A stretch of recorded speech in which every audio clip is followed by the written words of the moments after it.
እሺ how you calculate percent in a simple way ፐርሰንትን በቀላሉ እንዴት መስራት እንደምንችል እናያለን ማለት ነው። በመጀመሪያ ግን ሰብስክራይብ ማድረግ አትርሱ፣ ፎሎ ማድረግ አትርሱ፣ ላይክ ማድረግ አትርሱ። እንደዚህ አሪፍ ቪዲዮዎች በየቀኑ እንዲደርሳችሁ ማለት ነው። እንግዲህ ፐርሰንትን በቀላሉ እንዴት እንደምንሰራ አሁን እናያለን። በተለይ ለወዳጁ በጣም ይጠቅማል ማለት ነው።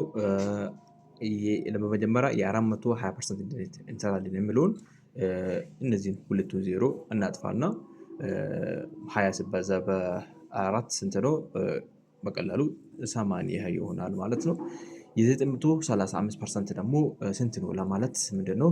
ይሄን ሁለቱ ዜሮ እናጥፋና 35ን በቀላሉ በ9 እናባዛ ማለት ነው። ስንት መጣል?